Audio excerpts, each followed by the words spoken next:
Welcome to the Stormsurf video surf forecast for the Indian Ocean for the week starting Sunday, March 9th. Brought to you by Kandui Resort in the Kandui Islands, an excellent surf destination. Looking at the significant wave height chart for the Indian Ocean, at this time there is a small system in the southwest area, seas 28 feet, not aimed particularly well towards Kandui Islands, but not bad on about the 210-degree track.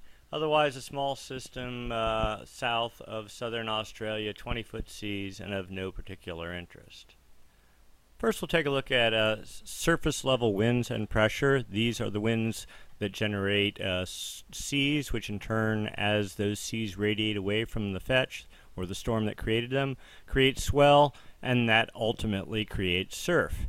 At this point in time, there's actually three weather systems occurring. One in the east, 35 knot winds. One in the south-southwest, we'll get 40 knot winds. Another under South Africa. Again, winds in the 35 to 40 knot range. None of these are particularly strong. Of more importance is there's high pressure, sort of blocking high pressure, basically forcing these systems on a flat west-east track. What you really want is systems that are traveling or pushing up the Great Circle Pass to the Kandui Islands or Western Australia. So these fit that bill a little bit better. More of a zonal flow is going on west-east. We'll put this in motion, see what happens. The first system we know is kind of peters out come Monday or so. Doesn't do a whole lot. The next one behind that also falters as high pressure builds and sinks south a little bit into Wednesday. And then again, we have another system, rather a larger system, trying to fire up on Thursday in the southwest Indian Ocean, but it too starts falling south, driven by high pressure. Look at how far south this high pressure system ridging, almost to Antarctica. Good fetch here, 35 knot winds, but most of the fetch is pushing towards Antarctica rather than up in this direction or even in this direction. We'll roll this out, put it into motion. Notice you get good 45 knot winds, but here we go again. All of it's cutting sideways across the Great Circle paths up into Bali, Java area, or even for that matter into Western Australia. A little bit better Western Australia, but still not ideal.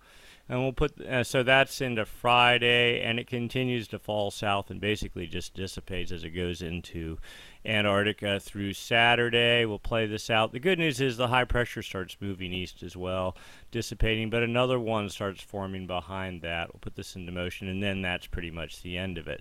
So it doesn't look super positive for this week, at least in terms of winds. Let's go take a look at sea heights.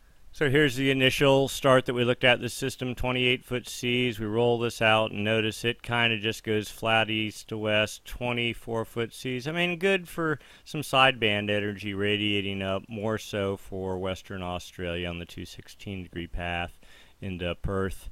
And then another system under South Africa. Again, this is a little bit better, 215, 210 initially up into Kandui Islands and relative to Western Australia, 223 or so.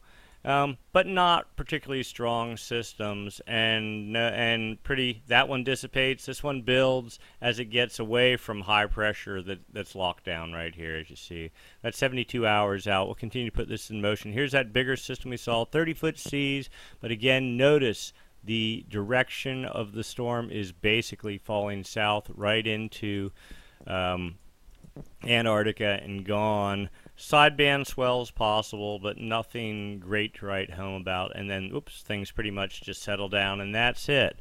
So for this week, small energy, longer period perhaps, but small, indirect fetch, high pressure, pretty much in control for this week. We want to thank Kandui Resort again for their sponsorship of this forecast. And thanks again. This has been the Stormsurf Indian Ocean Video Surf Forecast. We'll do it again next week, same time, same channel. Thank you.